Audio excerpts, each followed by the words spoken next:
I think that you were, as a TPA, do not let record keepers, do not let advisors commoditize you. And really think about, if you say, I am a fireman, I help rescue and create a safety net, what does that look like? And that's what you sell. Hello, everybody. This is Christopher and Catherine, your favorite, hopefully, 401 couple. And today we are joined by Tristan Smith. Tristan brings over 35 years of experience in the financial services industry. She has worked with some of the biggest names out there, including Boya, John Hancock, Transamerica, and Empower. But what's most exciting is the chapter she's in now. It's her third act. She is the founder of Connect for Training, Management, and Self Solutions. Tristan is intentionally dividing her time between nonprofit work, organizational leadership coaching, and empowering individuals through personal development tools. That's you. You're one of these people who retired from one industry and then got like 7 jobs, right? Yeah. Yeah. Yeah. Okay.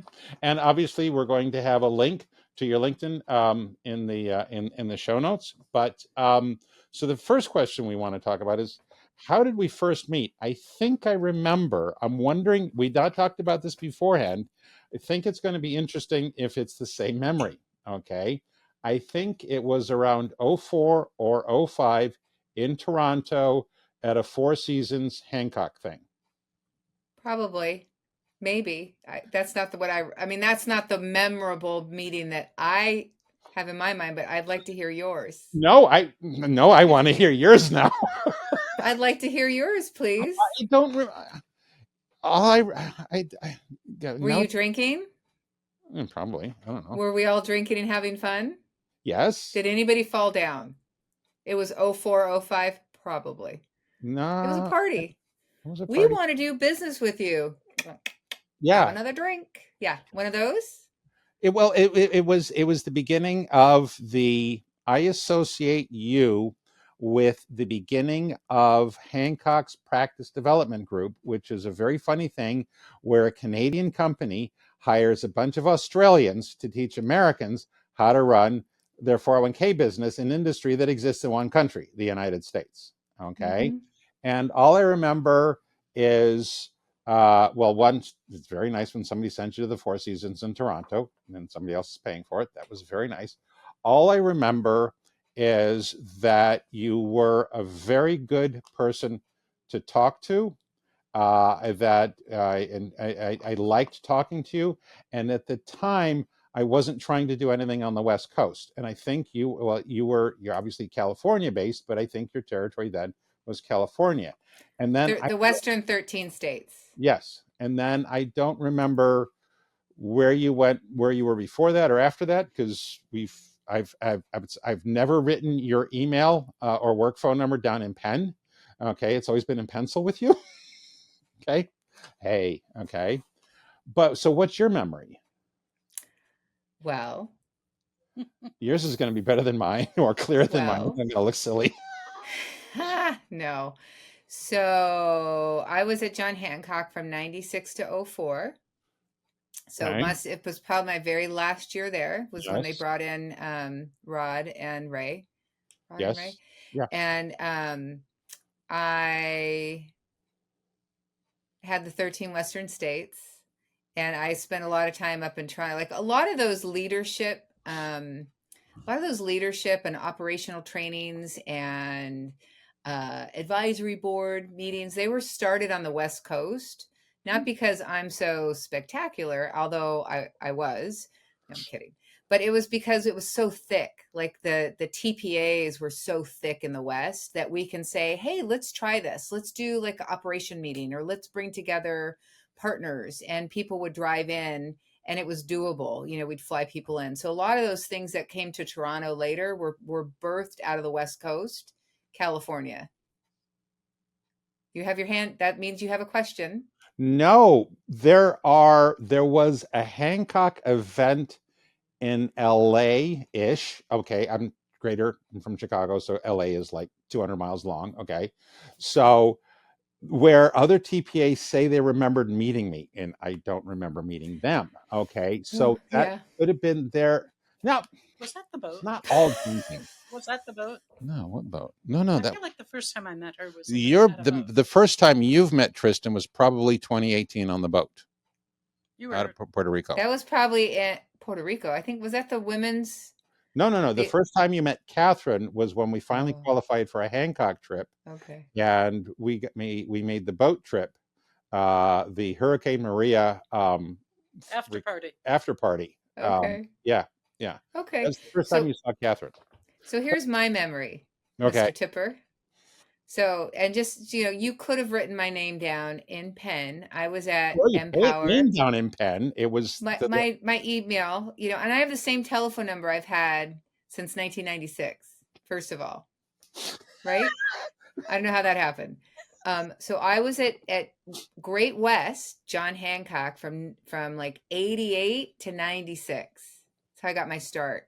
And on the West, like in that office, there was a gal out of Voya and a gal out of Great West, Patricia Neal and Sue Lewis, who were the predominant 401k people really around the country. I mean, so they were really like powerhouses. And both those firms, they just had a huge presence of TPA based 401k plans in the country, right? And it was in California. They're both in California. And so when I was there, Manulife was just starting to come about. Great West had sent letters to people, TPA, saying, we're going to do an audit and we're not, we're going to advise our clients that they shouldn't use a TPA because it was kind of a lost leader for them as far as money goes around the country. And so all these people got these letters that had been like loyal. Think about getting a letter from John Hancock right now saying, yeah, we're not going to work with TPAs, period. We're going to tell our clients it's not in their best interest. So that's what Great West did. And so I went over to Manulife. And what I didn't realize is everybody at the time who you work at those firms, you're an enroller, service rep, whatever it is. I didn't enroll. I didn't deal with the participants because I personally don't really like people individually. But what I did do was I worked with this gal who was the number one salesperson, and she kind of said, hey, I don't want to have to talk to all these business owners because she's the 401k expert. Just like you're the 401k couple, she was a 401k lady. And she says, how about if I just use you as a go-between? So it was kind of like the Cyrano de Bergerac type thing. And so she would get her big clients, and then they would call, thank you, Andy, have a problem, right? Because that's what they call it. I have a problem. I'm scared. It's money. I have a problem. And she'd say, Tristan, I want you to call this guy back. This is what he needs. It's here in the contract. He wants to know how much he would tell me, she'd tell me what to say. And then I would go back and say it to him. But I would always look up more. That's when they had the 401k books. Yes, that's So I used good. to look up all that stuff. Oh yeah. And so she was just like, she really brought me in and mentored me to be like a mini her. And I didn't realize I was like the lowest person on the totem pole at the company. But when I left, and everybody from Great West at that time, this is like 95, 96, was out looking for work, I got like 5 job offers because I was in a position where I was the direct person to like diffusing challenges, diffusing problems, like the thing that people got bubbled up to. And I literally got like a $40,000 raise going like from a Friday to a Monday, right? That's a good And my very first day on the job was a NIPA conference.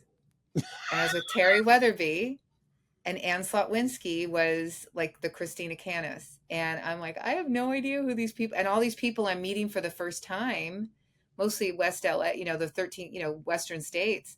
And I was like, what's happening? What's happening? And so that's when I went to Manulife. And the only thing we had was this technology. Like it was called ManuMerge. Now I think it's called TED download. I think it should be called hand job, like something that comes down, but whatever. Apparently they didn't rename it. They named it something else. Sorry about that. No, not at all. And so that's all we had. So I'd go to firms and I'd say, hi, we've got this technology. I knew nothing about technology. I was a people person and nothing worked. It would be like, things like dialing up. It's when dial up, it was like not quite like, it was like DOS or Windows, like in the middle. I'm like, I have no idea. You want to go to lunch? You know? And I take people to lunch and I would just say, well, what are other people like? They say, how come, Manulife doesn't do this and we work with so and so? And I'd say, well, what aren't they doing for you?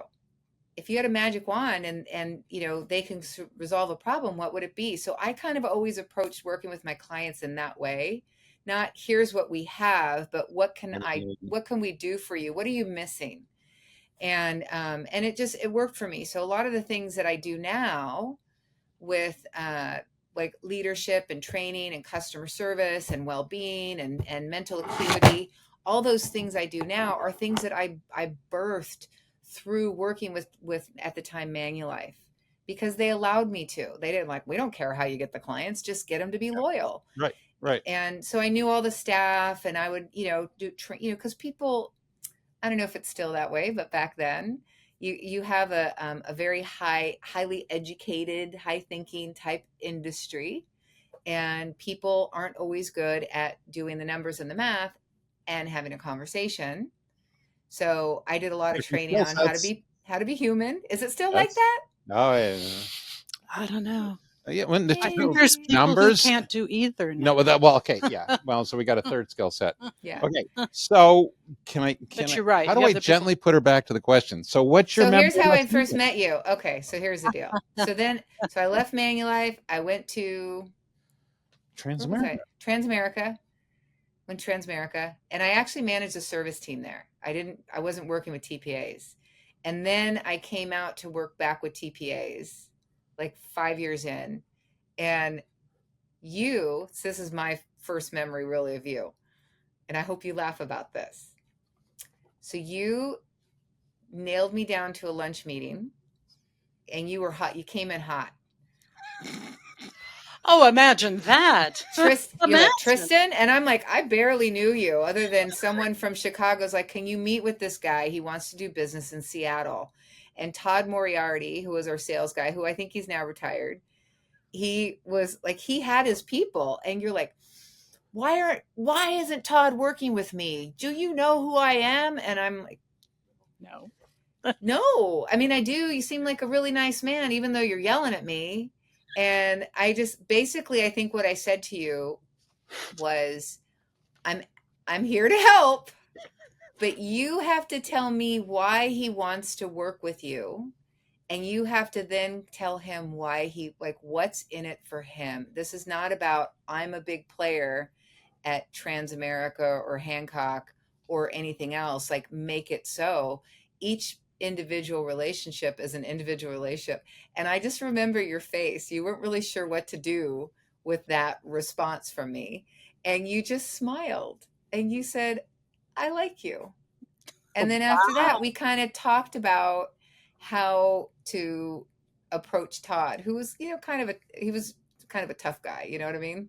But that's what I remember about you, which is not unique to a lot of TPAs. I mean, my job was a gatekeeper to a lot of that stuff. I used to say, if you've watched The Wolf of Wall Street, I was a wolf wrangler. Like, I was the one trying to manage and control everybody coming in and coming out of the space. And I wanted to help everybody, but the sales guys, it's like tried and true. Like, you have your favorite drink. You're not always, although you are trying something different. How is that, by by the way? We haven't got to it yet. Well, that's usually. So did I answer your question? Yes, you did. But I love the pot. Christopher was coming in hot. Coming in hot. Well, but then there was also the time when I did it when you were at Hancock, and I did the same thing at dinner in Seattle. Maybe. I mean, I definitely. Chris. I got it. Christopher. Christopher. What do you like? I'm going to call you Chris. Christopher. I'll call you Christopher. There we go. Otherwise, you're going to call me like T-Dog or something. I wasn't, but yes. I, believe it or not, have had lots of those conversations with people. It was kind of just like a part of my job description. So I apologize if the one I had with you didn't stand out, but that's actually a blessing, and it's actually a compliment to you that it didn't stand out as something like outrageously over the top. Thank you. So, okay, I'm in husband mode. Okay. Do I need to apologize for anything? Am I in trouble? We're good. No. You're good, right? Okay. That's it. No. Just check it. Okay. So now then, okay. I love this intro. This is like a James Bond movie where you got 30 minutes of movie and then they get to the credits. So, okay, every episode we have our guest pick their favorite treat. Tristan has picked for us tequila and tonic with lime. Now then, is there a specific reason why you've picked this drink? Is there anything special there or no? Yeah. Okay. Yeah. So that was a drink that I had New Year's Eve with a good friend of mine. She was probably 80. I was probably in my 40s. She's probably 75. And we went country dancing. She's like, "This is my favorite drink. You'll love it." And I'm like, "Okay." And I was no stranger to drinking. And it was so smooth. I don't know how if you made it right, it kind of just goes down very smooth. Does it? Oh yeah, it's very good. And so I did what normal people do. Well, at least what I did is like, "Oh, this is really good. Can I have another? This is really great." Go out dancing. This is really good. Can I have another? Yeah, la la la la. Meet a bunch of people. Get in my car, drive home. I literally pulled over on the side of the road on a little highway, and I just went, "Screw it. I am way too drunk to drive." And if a cop comes and says, "Why are you pulled over?" I'm going to say, "Because I am a responsible adult. This 75-year-old woman got me blottoed, and can I please have a ride home?" Wow. So that was the last time I ever drank that. Oh my goodness. And then this is how long? This is a number of years ago. Oh, that had to be like 2000, early 2000s, maybe. So That was a long time ago. Now the so the strange thing was going to go. Congratulations! As I have another sip. Isn't it good though? It's Tristan.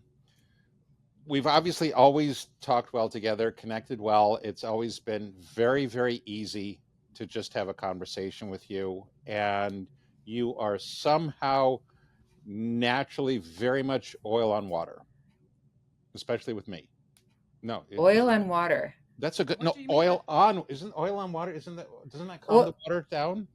I don't know. Oh, I thought I was saying maybe like baking soda on a flame. Okay.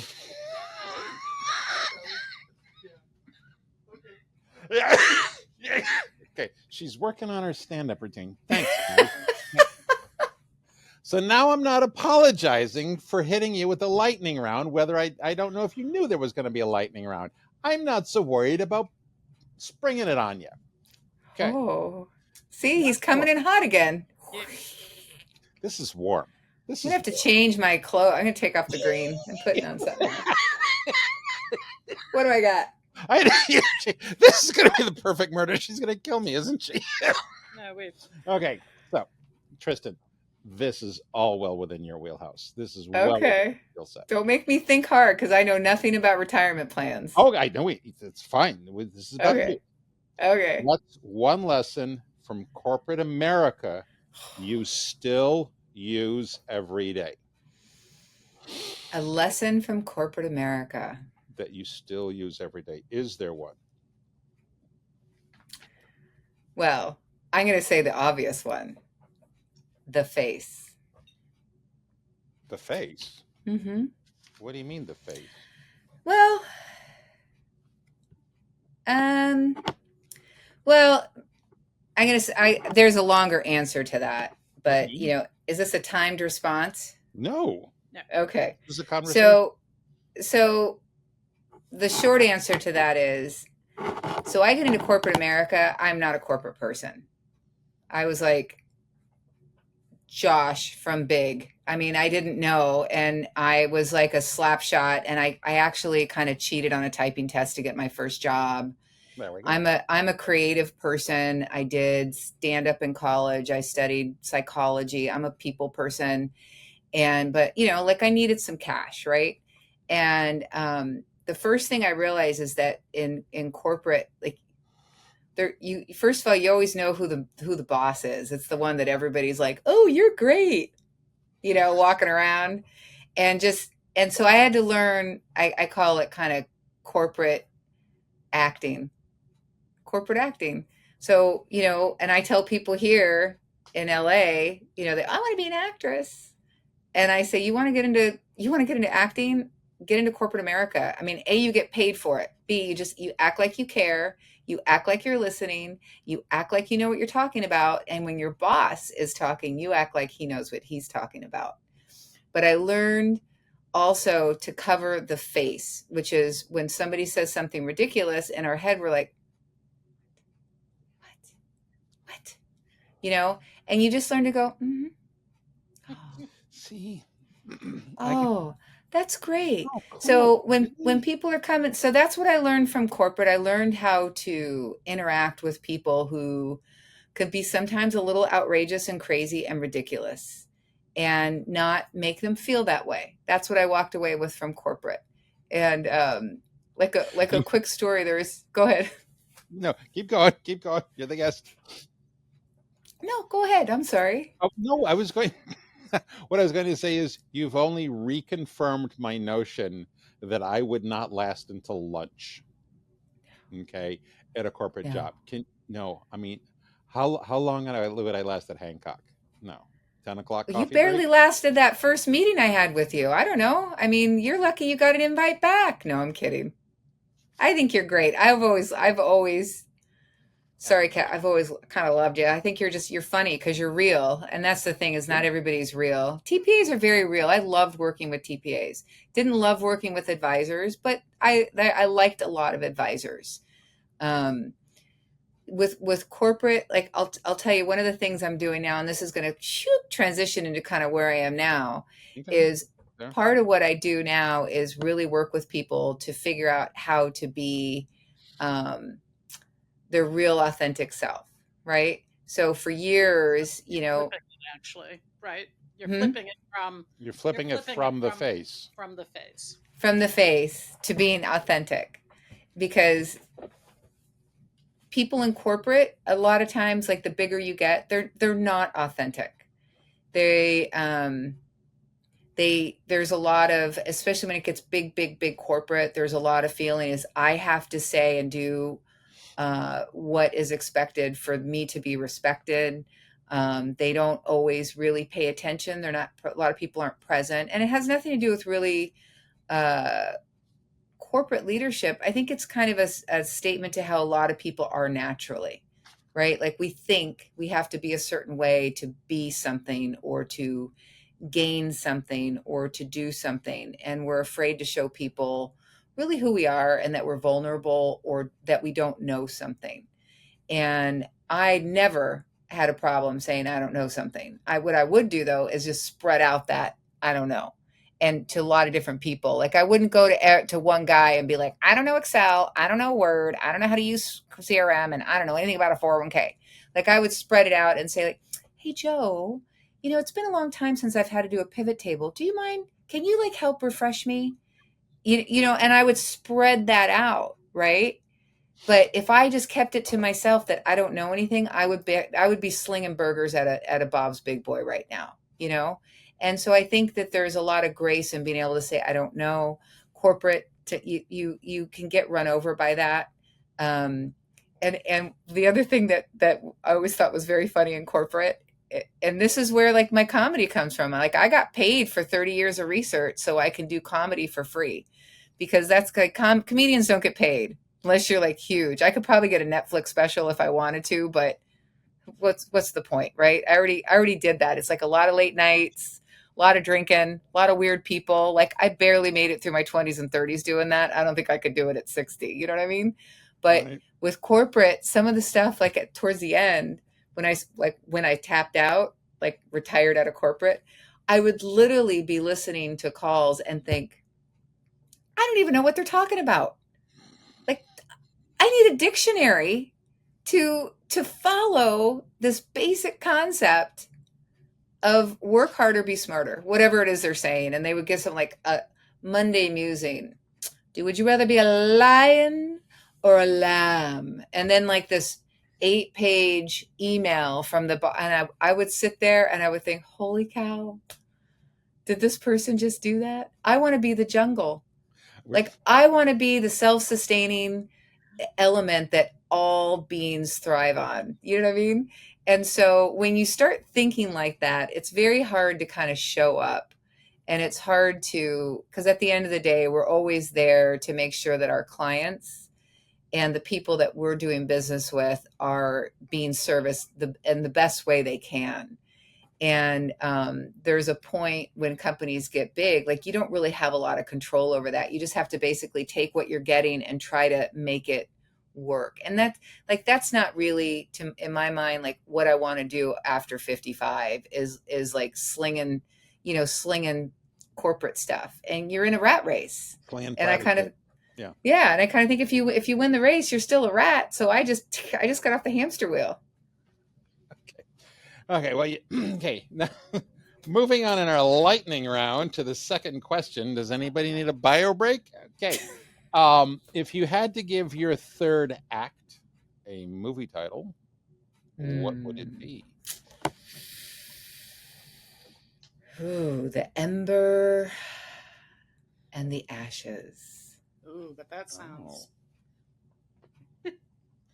Is that the third act or the fourth act? I don't know. I don't think there's really a fourth act. Like on Broadway, there's really 3 acts. Okay. I think there's 3 acts. Is that because you're from California right now? You're thinking of embers and ashes. Maybe. Oh, yeah. How were you? Oh, golly, I forgot. I'm safe. I haven't been shot at. No, there's no one rioting outside my house, and there's no scorched areas. I don't know how the balloons came up either. Balloons. I don't know. How did she get? I'm magical. What do you mean by balloons? You didn't see the balloons go up? Oh. She had balloons go past. Okay, I guess has there been an update we don't know about? Anyways, okay.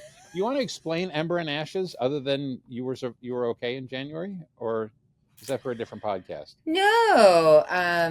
Just you know, like big reveal. I think we've talked about it. Like, on top of everything else, like I got sober 18 years ago. Okay. And the only thing that really means is I spent a lot of time, and it wasn't like I'm going to get sober with like, green juice and yoga. It was me like running from a fire with my very nice heels, trying not to self combust. And, what I realized on that is it wasn't about drinking, or it was about behavior. And I was very, very driven. Everything was about winning at all costs. And, we all know people like that. But when people have issues with alcohol, they use alcohol or other substances to kind of calm them down, right? As opposed to normal things. And then it doesn't work anymore. So mine didn't work for me anymore. But what that did for me is it kind of put me onto this journey of like, get off that crazy train and just, go along with what it is that, life is all about. So this kind of puts me into my third act is, I've had the front row seat and I've coached a lot of people. I've mentored a lot of people, and in I just call it recovery, self-discovery. It doesn't matter. Like, everybody has that same thing. Like, how do you become the best you so that you're not out there like unleashing terror on the world? You're tapping into a lot of your authentic self and being able to not resent people for being who they are, not make everything about you, really think about the big picture. Try not to, be the better part of somebody's day than the worst part of somebody's day. And so part of what I've been able to do through that is, work with a lot of different people to help them kind of like, hey, it's okay to be who you are no matter what you're doing. If you show up who you are, good things are going to happen. If you show up the way that we want, that we think people need us to be, we're never going to reach our full potential. Right. And this kind of slides into with the third act, like doing training on leadership and helping people. A lot of people I've mentored have gone on to be really successful in their careers. And when I was at John Hancock or any of the firms, I have a U4. So I can't work directly with a corporation for money, right? I can individually coach people. And so a lot of people ask me like, hey, can you come in? I really want everything that you talk to me about. Can we do this at my company? And I would always have to say no. But when I left, I could. What's a U4? A U4 is in financial services, you have to say like you're not selling away. So Oh, you have to disclose anything that you're doing to make extra money, oh, period, because it's highly sensitive, your financial services. Like I'm bonded, I've had my fingerprints, I have my 6063, my OSJ, I've got, Yeah. so you have to do that. So I couldn't do what I'm doing now and the scale that I'm doing it Right. like on the side. I could do individual, but I couldn't do business to business. So that's what I'm focusing on now. So, Okay. and and 35 years of working in corporate made it easy. Cool. so Microphone. the Amber and Ash, though, I kind of lost the thread of how does that. Oh, so I I'm kind of not look trying at to be it like, weird, but I'm just yeah. when you kind of burn, like when everything burns to the ground, think of it like a phoenix rising from the ashes. Sometimes we need to just stop trying to fix something that's not working and just say, this isn't working, and just Mhm. blow it all up. And Yep. from there, what you'll find is like this spark of inspiration that can grow to what is supposed to be. I don't know if that makes sense. It's Yep. kind of Being hoipity green. Yeah. doipity, Yep. I got it. Okay. but I got it's in people do it in business as well as personal. And I try to tell people in business, I say like, how is this working for you? What are your challenges? Well, this. What have you done about it? Oh my God, I'm so busy. I haven't been able to address it. Well, if it's still happening in 2 years, how's it going to go? It's going to be bad. So let's right. talk about, do you know how to fix it now? I don't know. Well, if you did know, what would it be? And then you kind of walk people through. And what they're afraid of is resetting. Everybody's always afraid to reset. They'd rather sit with what they know, even if it's not really working, than to just, restart. And Yep. so that's part of what, when I say ember to ashes, like, you can have everything burn, but there might still be that little spark. Right. You You want just to? said me off the cuff, man. I mean, I did the best I could. Cool. No, it just no, it's great. But I do. So in that, do you read the Stoics?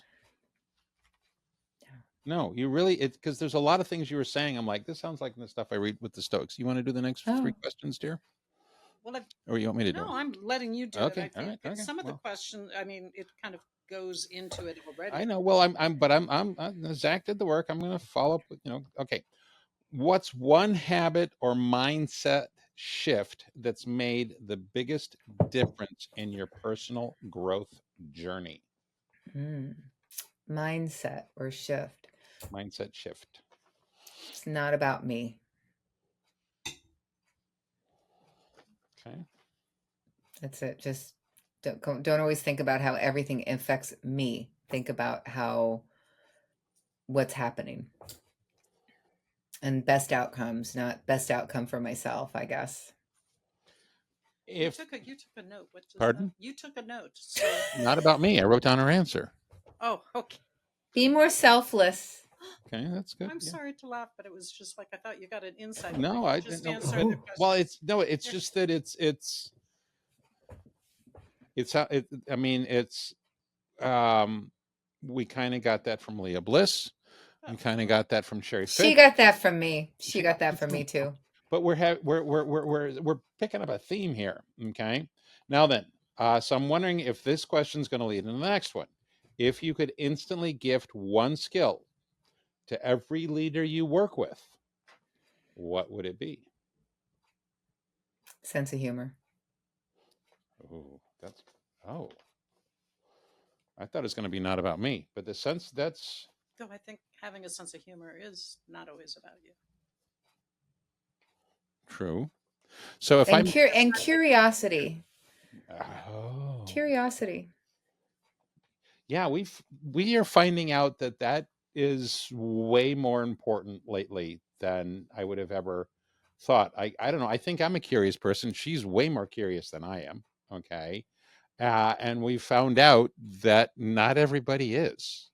We've come across people who have zero curiosity, and how they made it past their teenage years into adulthood, I have absolutely no idea. And it's just very strange. I have met people lately who have absolutely no curiosity. I did not know that was a possibility. I think people are not encouraged because, like, if you think of you guys are different, but business meetings I would go to, or you even think like Thanksgiving, right? Everything I think about, you have to be able to attach personal and work, right? Because it's all the same. You're working with a bunch of people, a bunch of different people, but everybody has their own thing in their head. But think about it. You go to your mother-in-law and she says, "I'm going to make the pumpkin pie." And you think her pumpkin pie is awful. It sucks. But you say, "Oh, okay." And then you get, like you make your apple and all your other stuff on the side that's not pumpkin pie, even though yours is the best pumpkin pie. Whereas if you say to everybody, all right, here's what we're doing. We're doing Thanksgiving dinner, and this is all the things we need. Now, in the past, I've made this and this and this, but I don't have to. I'm really curious. I want you guys all to think about what you want to contribute, and how do we make this be the best Thanksgiving for everybody, where everybody can be involved. And then you're going to have like Aunt Martha and Susan and Uncle Joe. I'll do the turkey, I'll do the salad, I do the dressing, and everybody else is like, whatever, I'll do the dishes. And what you need to be able to do is say, Joanne, what are you going to do? Okay, Mary, what are you going to do? Michelle, what are you going to? I mean, you have to be able to go to people and say, based on what we're saying, how do you feel is your best, is the best way for you to kind of be part of this? And it could be, oh, I'll do the games. Okay, great. But we don't do that. We don't do that. We just basically go status quo. We say what we need. We say what we're going to do. And people who are afraid to challenge authority aren't going to speak up. And people who are the loudest ones in the room are just going to suck the air out of it. And then other people will sit there behind the scene like, I don't like their pie, and they'll talk behind the scenes. And when I say curiosity, like if nobody ever asks me what I thought on something, I'm going to learn not to be curious and not to give my opinion. I'm just going to be like, well, why would I even care? I'm just going to sit here and do my own thing. I'm going to play my video game. Whereas if you ask people and make them feel important enough to be part of a process, because really, even as a leader or a business owner, the two of you have a thriving practice. But there's probably things that if you allowed your top tier people to all come together and give ideas and be really open to what ideas they have, even though they're counterintuitive to what you do, could it shift and be even better? Maybe, maybe not. Well, But some of that going on. Yeah. Yeah. so So I'm thinking about how Thanksgiving is the worst corporate meeting ever. Well, yeah. it is. It really is. I mean, it's you. And I'm thinking we're giving you a call Monday of Thanksgiving week. We book a time right now for some pre-Thursday planning. Okay. Sure. This next one's super easy, and then we're eventually going to. Okay. What is your favorite place to travel to? Oh,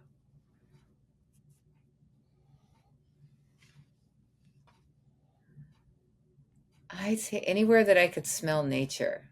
We have a house up the coast in California, over by Hearst Castle, Yeah. a little town called Cambria, and I love it there. There's woods, and there's ocean, and there's shops, and it's just, you go, and there's a little place I like to go sit, and you can sit for 20 minutes and listen to the waves and feel like whatever's going on, it's not that big of a deal. And I think any place like that is my favorite place to go. um, if anywhere I do go, I'd rather go and stay at somebody's house or be with somebody who's there versus I hate being a tourist. I hate the hustle and bustle of it. I mean, I kind of like it. It's kind of fun, running and catching the train, and you go from, wherever to Paris, and you run and you do all of Paris and Eiffel Tower, and then you're back and you're like, oh, I'm back at my room. It's like this drive-by adventure. Um, I would love to go to somewhere like Paris or Idaho. I don't care, and just spend like 3 weeks and just find a local and say, where do you like to go? Not where does the tourist guides tell me. I'm pretty easy. I'll go camping. Did Zach tell you where we were last week? No. Were you in France? Yeah. You told me you were going to France. Yeah. Okay. I wasn't sure. Yeah. Yeah. Okay. Yeah, Which when I went there, by the way, okay. my favorite thing was getting off the train in Paris. Yeah. Was running. You go across this big park. We were starving, and there was a little like a food truck with crepes, and that was my favorite meal the whole time we were there. Was this crepe we got off of this food truck? Did you go there? No, not there, but Catherine, what's your favorite meal and where is it in France? Well, you mean the galettes? Yeah, the microphone. The galettes and the cider in the cup. Yeah. Which is galettes. It's a buckwheat crap. Yeah, so. she's big and when you really say favorite, that makes me start thinking about all the other things. right. I mean, no, she really likes the in Brittany the galette type crap with the mug of apple cider, hard cider. Yeah, it's not something you can get here. So I do. So I'm talking into the speaker. Yeah, no, you're talking on the microphone. That too. You two are so delicious. I love watching you. Are we? I don't know. So so now that you've been out for a while, what do you think like we're missing in this industry? How are we missing? Are we too focused on one thing versus another? I'm just wondering if you have perspective now being out. Well, I think all big companies are always going to do what they need to do to be profitable. I think that the alignment with outside partners to make their business go isn't ever going to be as strong as it was 15 years ago. I think a lot of VC business has come in there and just decimated the culture of our industry, which is unfortunate, but that's just the nature of it. I think that the biggest gap that I see is, like I talked about when I started out at Great West, I've had people that have mentored me along my whole career, and very grateful. I mean, and I've had people who just allowed me to be creative and say this, like, what do you want? What can I do for you? And listen to my client base and not have parameters around the question, and then be able to kind of show up and offer them what they need. I think that TPA business owners working very low profit margins. Although if you're running a successful business, like I don't think you need to be big. Like be scalable so that you can manage the business and you're making what you need to make as a business owner that's going to make it worth it, and spend time when you bring people in to make them feel important and part of the process. I think everybody's so busy trying to get things done, they do not pay attention to who's doing it and making sure that they have some passion or feel that they're part of something bigger than just showing up from 8 to 5 or 9 to 5 or 10 to 2 or whatever they're doing. I think that younger people speak a very different language than we do, and it's a language that can be spoken. I believe that leading from an authoritative, this is just the way it is, I don't have time to explain it to you, just get it done mentality is going to create like epic failures. And I think that there needs to be some risk taking to allow younger people who have what it takes to be leaders, like their critical thinking and all that other stuff. It's to be able to say, help us figure this out. And then just kind of like, hold on while they do it, because they don't do it the way we do it. They have a very different approach.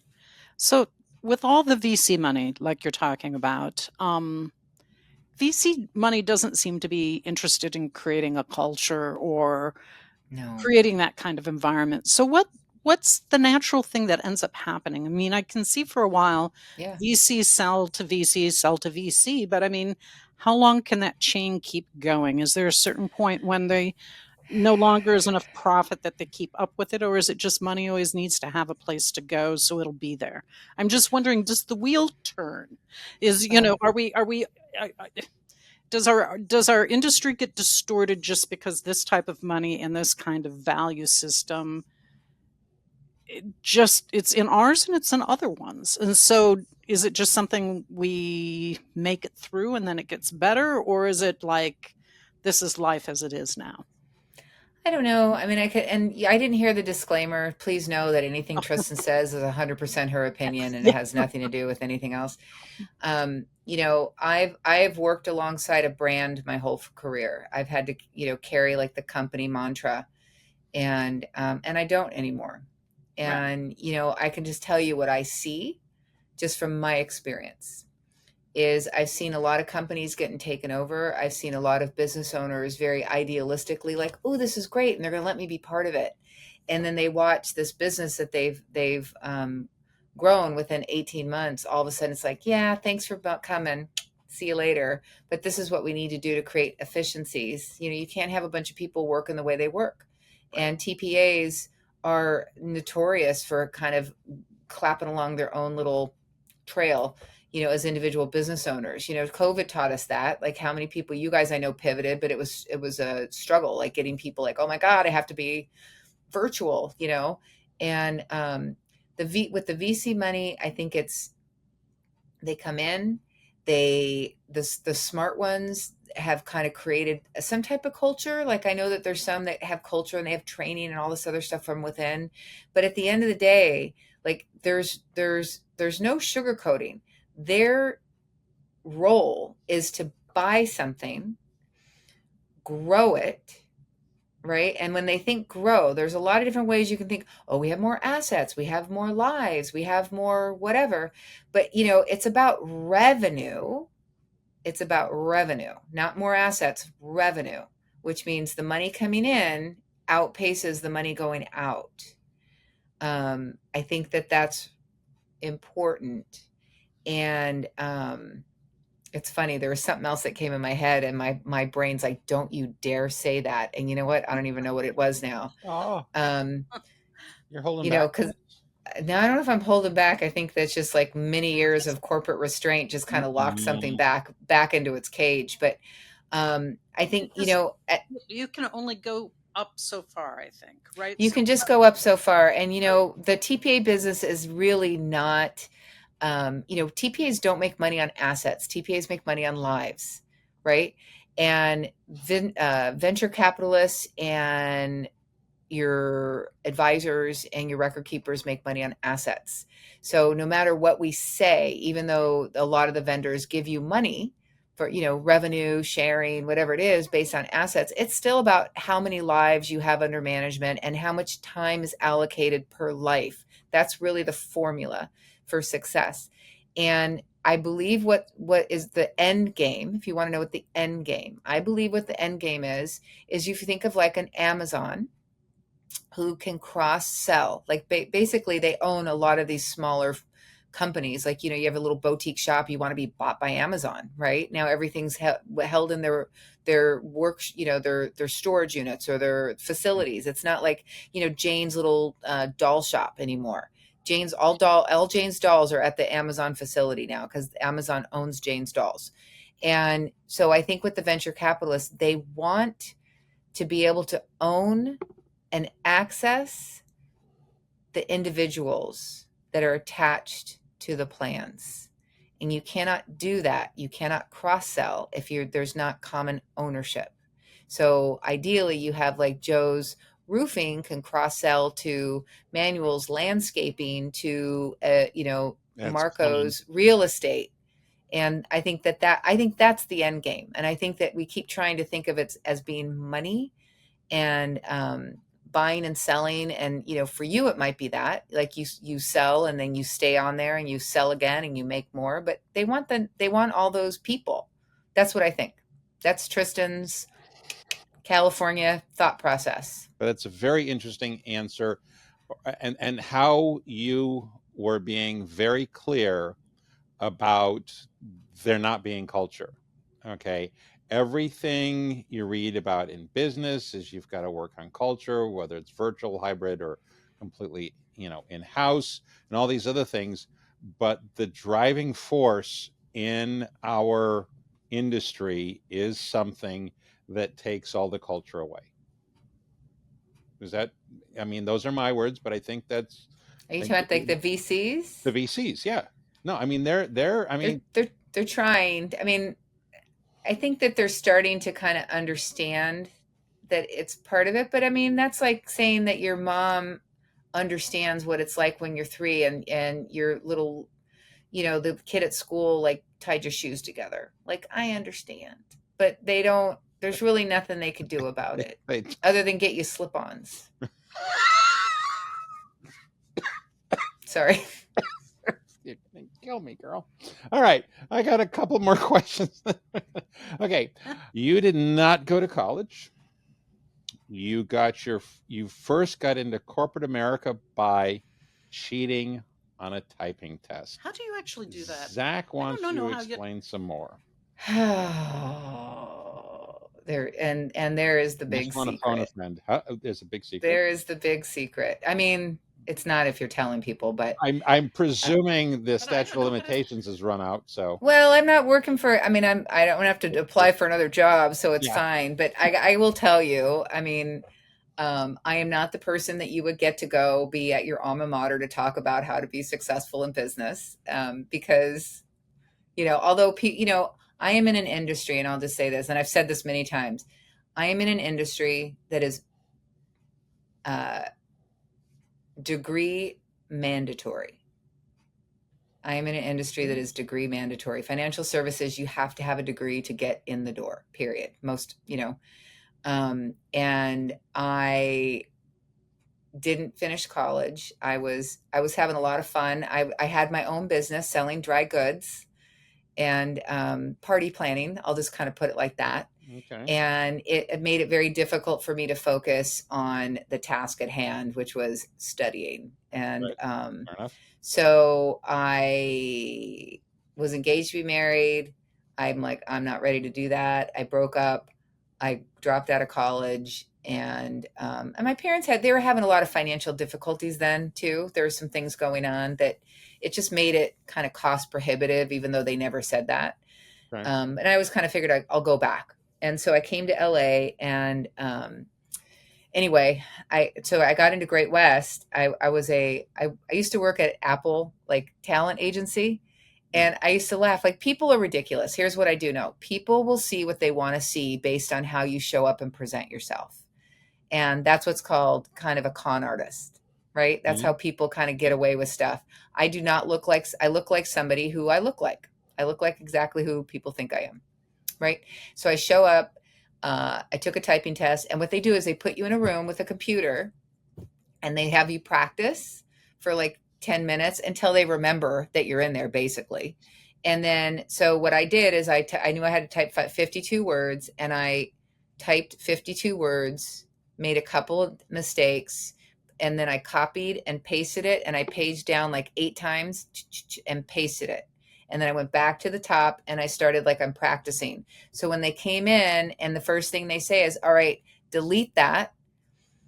And they watch you delete it. And then they say, okay, start. I'll be back in 3 minutes, 5 minutes, whatever. And I page down 8, copy, paste, boom, there's my 52 words a minute.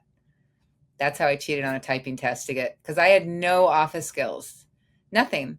And that's when I said I would just go around and ask people, hey, so how do you, I'd ask people how to do stuff. I'm very resourceful. I had to take a typing test in '83 to get my first job out of college, which is we're not even going to. Should have called me. I should have called me. Oh, I was typing more than but I could type. I couldn't. I still can't type. I mean, I still can't type. And, so everything was just a little bit harder for me because school teaches you how to learn. And I had to I was faking all of it. Okay. And then I figured it out. I got my credentials. I did stuff. There was some point I was going to go back to school. I mean, I had, like, I don't know how many classes. And I thought, why bother? I'm close to retiring now. I'll use that cash. I mean, like, I'm having fun. Anyway, so I'm probably one of the very few people who did not have a college degree. Can you talk more about the power of the question, what would that look like? A big part of everything I've done is, like I said, I tell people now, like my husband used to tell people I work for the CIA. It's very hard to explain what I do, because I don't really have a product. I'm one of 10 people, throughout the country that do what I do, channel management, whatever that looks like. But so I had to work with wholesalers, I had to work with senior management, I worked with TPAs, I worked with advisors, and everybody was like, I was kind of a gatekeeper. We need this. We have to have this. If we have this, it'll work. Or when I managed a team, they'd say, we need to have this to get our job done. Or my husband, if we only had this, I could do the dishes. Like, whatever it is. People always think they think in their head what they want. They don't really think how to get it and is it practical. And so part of what I always say to people when I realize that they're not thinking it through, and what they're doing is they're doing a dump and run. Like, we need this, thank you, you figure it out. And so I would say to people, I like that. That's interesting. What does that look like? And there's something about, to me, saying those words. There's part of your brain that starts to picture like a journey, and there it goes. Starts to picture like a journey, what happens, and they will actually start to solve their problem because they're seeing it step by step. And then what they do is they usually come across when there's a gap, because they cannot not only think about, but they can't see the next step, the logical next step. And so when you say that, it helps me understand, like, where are you in your process of wanting this and figuring this out? And if I could see where the gap is, then we can kind of figure out how to solve something. But again, there's just something in saying it like that. I've always been able to get people to now articulate and see what they're trying to accomplish. So I don't know if that answered your question. Well, yeah, but it also raised a bunch more. This is a Tristanism. This is yours, right? Mm-hmm. Yeah. Okay. So is this something that I now have a sales team? I'm trying to figure out how to be a sales manager. Yay me. I don't know how that's going to work. Okay. Trying to figure out. You'll be great. What would that look like? That's what I'm trying to figure out, dear. Thank you. Okay. That was really very good, actually. Okay. No. So thank you, Tristan. That's not something I'm going to ask. Is that something I ask them, or is that what we're trying to do when we talk to the wholesalers and things like that? Because we do need to figure out what it is that they're looking for and to give them, how do we help them? But how do we help you is not the same thing as what would that look like. Those are two very different conversations, right? Mm-hmm. How do we help you? The answer is, well, introduce us to all your advisors and let us be able to have give us a soft warm introduction, right, and let's come up with a way to have some type of collaborative story. Okay. What does that look like? Okay. Well, okay. So now we're going to do, I think if we sit down and if you give us your top 10 and I give you my top 10 on who we're trying to grow, then we can actually see who those are. And there could be some overlap. Maybe 5 of mine and 5 of yours are actually good relationships for both of us. Now what we're going to do is we're going to figure out how to connect with them, maybe like once a quarter. Like, you have to rank them like top A, B, and C. Like, these guys are definitely going to give us business. These guys might give us business. And these guys could give us business if we give them some attention. Are they far away? Are they close? How often can we see them? What does that look like? Is it going to be a phone call? Is it going to be a Zoom call? Is it going to be a quarterly meeting? Are we going to do, joint ventures where we're doing lunch and learns? What is that going to cost? And if it's going to cost something, what does that look like? It looks like we're going to have to call some of your, fund managers and see if they're willing to host it. Yay. So that, I don't know if that answers your question. No, it's what would that look like is not the lead. It's the follow-up question. You start off Let's put some content around it. Yeah. You start out, what can we do? Grow our business. What does that look like? And if they say, Like I've had people say, and when I say that, I just let them talk. I mean, people really, You gotta be quiet. And you if there's know, silence, you have to be quiet until they talk. If you're and it, asking, right? If you're asking the question, you can't help them with the answer. You have to be quiet until they fill it in, right? but what you can do is if you kind of in your head know what the answer is, you don't want to just tell them this is what we're going to do. What you want to do is you want to have it seem like a collaborative or their idea. So what I usually do is keep asking questions. So is it do you think that maybe we can connect? I mean, usually it's I have a wholesaler and a TPA or an advisor or something. Like there's usually I'm the person mediating, and I'll say, well, do you guys do you have a list of people that you're trying to connect to? Oh yeah. Do you have a list of people? So maybe maybe we can start there. And then I let them say, oh, let's share that information. Right. Sometimes you need to kind of guide them along, and then you need to, if you ask them a question, what does that look like? And they just go, I don't know. First of all, I wonder, why am I working with this person? That's my first thing. If they're not willing to answer or even think about it, I just think they're, how engaged are they? But, I can play along like I'm a good coach. And also, if they say, I don't know, I usually will give them a second. I just look at them and smile. And then I'll say, if you did know, what would that look like? If you did know. Oh. And then eventually they'll answer. If they don't know how to answer, they might be in the wrong role. That's interesting. Do you think that this kind of sale is easier or harder than other ones? Like, is selling 401k plans like one of the hardest things to sell, or one of the easier things to? Is it like, are we faking ourselves out and that's why we make it hard, or is it this is just really hard to sell something that is a concept of your future? Well, I think at the end of the day, if you're talking with, there's a need. I mean, there's big business, and there's, your participant driven plans, and then there's your owner driven plans. And if you have an owner driven plan, I think that to be able to come in and be able to say, like, hey, if you are making this much money and you're okay giving Uncle Sam X amount, then more power to you. Thank you for your support in our country. But if you have the thought that maybe it's painful to write that check for like 40 grand or 80 grand or $100,000, is it painful? Oh yeah. Okay. Well, if it's a little bit painful, then, are you open to hearing a solution about that? And first of all, ask for permission to solve a problem. I see so many people, wholesalers, whoever else, they come in and they're like, this is what we can do for you. And I think you always need to start of like, what is your pain point?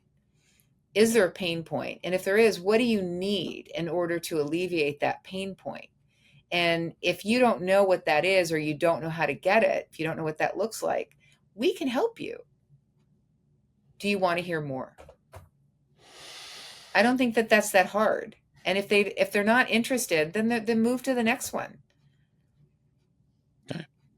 No, this is again the part in the podcast where I love having this, because I do these for me to learn. Okay, we got 6 viewers. That's fine. I don't care. I'm learning with this. So God bless you, Tristan. Thank you so much. All right, I think we are going to have Zach's last question. Do you have one more? Or do you have another one, sweetie? No, we got Zach's last good. question. We're good. Okay, you kind of touched on this a few minutes ago, or an hour and a half ago. I don't remember. All right. We got to redefine the lightning round. Gee, many Christmas. Sorry, I'm No, long-winded. it's fine. Okay, it's content. You told Zach yesterday or before the podcast. I love this, by the way, but I want to talk about it for a bit. You don't want to be a lamb or a lion. You want to be the jungle. What do you mean by this? Oh, well, I mean, that's what By we the way, I were. love it. I think I love it, but I'd love you to expand on it a bit, and then we'll close.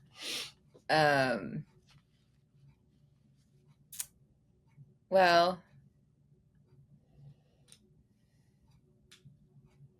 I don't know. I just think that when people say, do you want to be the lamb or the lion? It's always about, how do I beat you? How do I win? How do I not, how do we come out on top? Right. And I think when people think that way, then it means there's a winner and there's a loser. There's a dominant force and there's a docile force. And whether it be in business, you're selling against a competitor, or you have your senior leadership who think, we're the lions, we're the hunting pack, then you're missing the boat there. I would like to be the jungle. I mean, I think if you come in and say, what can I be? What can I do to be a sustaining resource to all parties? Because everyone has something that's going to take them down, and if I am always in a point of what can I do to help you? What can I do to sustain you? What can I do to make you stronger? What can I do to support you? If I take that stance, then everyone's a winner. And even if you don't make it, it's not my fault. I gave you, I was able to be there to give you what you need, whether you take it and use it. That's 100% up to you. That is your journey, and that's okay. I don't know if that answers No, your this question. So, Christopher, I'm a TPA. I am the jungle. yes, you are that. That was You're the river. Yeah. You're the river. So I'm really glad we followed up on this, because when Zach let us know this was going to be one of the questions yesterday, I thought, because Catherine's got this phrase this year, is we need to make our own weather. Okay. And I thought be the jungle was analogous to her phrase of make your own weather. And it's not. You've got, Oh, I don't think so. The way you've explained it, we're not going to be the jungle. We're going to use some of this, trust me. Okay. But I think it's a very the self-sustaining, or the sustaining resource, the concept of that, instead of the lion or the lamb. Thank you very much, Tristan. well, I Thank kind of you. want to hear and we can do it offline, but I want to hear what her analogy is with be the weather. Well, why I'm talking about that is I feel like what's really tough in this industry is that as TPAs, or now plan consultants, or I like plan wizards actually. Why not? You can call it whatever you want. It we're it seems like we're defined by other people, meaning, and we're hoping that other people are still need us or generous to us, meaning you go to a lot of seminars and it's like, we love TPAs. And you say, why do you love TPAs? They don't know. We just keep more What would business that if we look have like? TPAs. And why I'm saying that is, in order for us to be sustainable as an industry, because I think we do something valuable, and this is my tribe, and I think my tribe does something very valuable. Um, Relying on other people to tell our story, to show our value, to set our values is actually not a good way to go, because I think we're walking into an era that's even a little more hyper focused than it usually is, where there's the VC money, there's so much money that it really doesn't care what we're doing. It's just trying to push it to a side where there's a certain amount of money.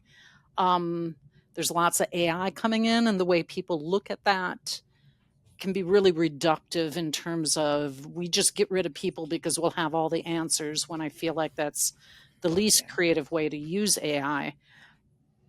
And with those two forces, I think that people actually think, no, we don't need TPAs. We just don't need them anymore. We have computers and we have money. We're good.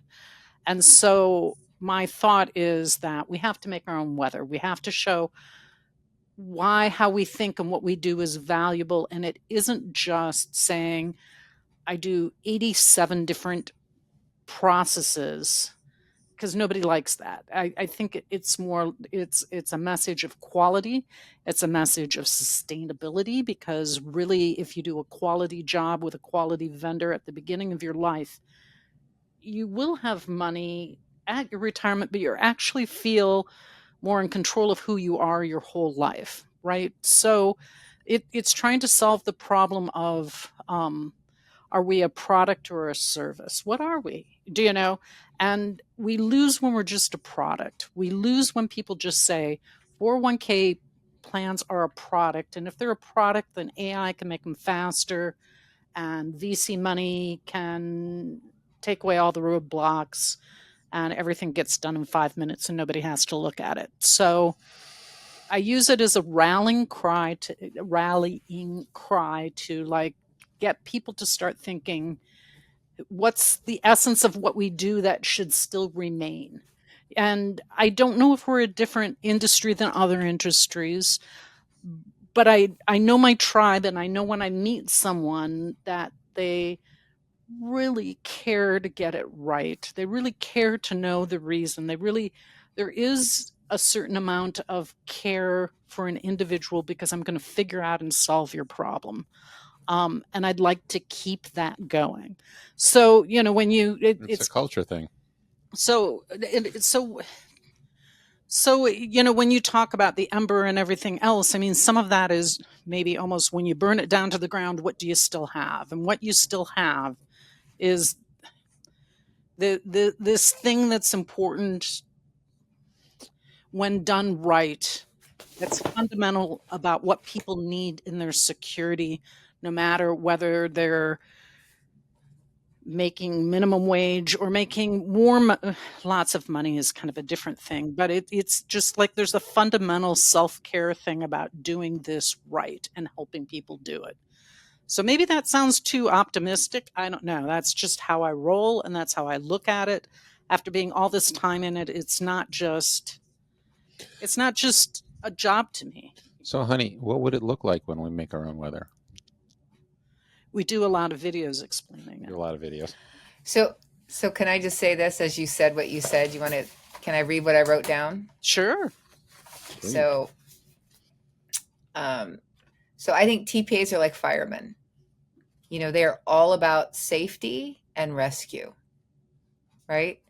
I think that I'm not gonna make the advisor analogy, but I'll just say that you guys are like firemen. What percentage of your, I don't know what I said. How many ERISA attorneys are there out there? These are questions I would pose to your clients. Like, how many ERISA attorneys do you think are out there? This many. I would look them up and just say there's 430 or 10 have, whatever. You know why? Because people make mistakes and there's money involved and they have to hire an ERISA attorney to make sure that it's right. If it was easy, there wouldn't be so many ERISA attorneys. And then what percentage of your clients are vanilla? Like, what percentage of your clients can you really kind of set it and forget it without any challenges whatsoever, right? And so for your AI and your record keepers, like those clients that they have that are big, those participant driven plans, there's not really a whole bunch going on. They're very specific. They're very vanilla. They can't do anything outside of the box, and they don't really care to. They just want to be able to get as much money into their people's hands to retain their business. They don't really care. And, AI doesn't care. AI does not care. I would make something that shows that AI does not care. Right? If you make a mistake, they don't care if it's the best bet. And then the last thing that I would do is I would always suggest to people, like, you've got your typical client, someone who has 20 employees or whatever your typical client is, someone 50 employees, and you show that, like, this is how much I'm able to save you. And then calculate that out for 10 years. And you say to them, is this worth it to you? Because this is what's going to go to your family. This is where when you're 50, you can retire. Like, this is money that's not going into your business. You take a lot of risks. There's a lot that goes into being a business owner. This is where you can get the payoff. This is where you can sleep at night, right? We can help you with that. If you don't want that and it's not important to you to make that extra $1 million or whatever it is, like, again, you calculate it out over a period of 10 years with gain, if that's not something that's going to drive you, that's okay. We can still help you. But, if it is something that's of interest to you, you're like, why wouldn't you want to work with us? So I think that you are, as a TPA, do not let record keepers, do not let advisors commoditize you. And really think about, if you say, I am a fireman, I help rescue and create a safety net, what does that look like? And that's what you sell. you could say that drawing the equation for someone and showing them this, they could then say, well, I'm just looking for the cheapest 401k plan that gets me there. Okay. Great. Go to Supercuts. Is your CPA? I mean, do you go to Yeah, no. what's the CPA firm that you go that's like online? Liberty. I don't know. Whoever. Who's your CPA? Yeah. Yeah. Tristan, you're fabulous. Am I going to see? Okay, we do have to wrap this up. Are we going to see you in Milwaukee? No. I can't remember. No. My husband surprised me with a trip to Hawaii. Oh. Well, that's nice. And it's literally right in the middle. So Otherwise, you're going to Hawaii instead of Milwaukee? Are you okay? I go to Hawaii all the time. Hawaii's been it's been in my territory for 30 years. I mean, it's great. I love Hawaii, but you know. Okay. Yeah, well, I'm very sorry. I was really looking. I will not. Catherine's coming this year. Catherine is an attendee this year. You will love You will be a it. swayee. Yes. Yeah. Or a sway or yeah. So be care. and I'll just say this. I've really loved to watch you guys evolve into where you are today. And you know, just keep doing that. Keep doing that. Tristan, thank you very much. This is a wrap. You've been fantastic. Looking forward to seeing you someday again. You guys were fun. Okay. I'll see you soon. Take care. Thank you.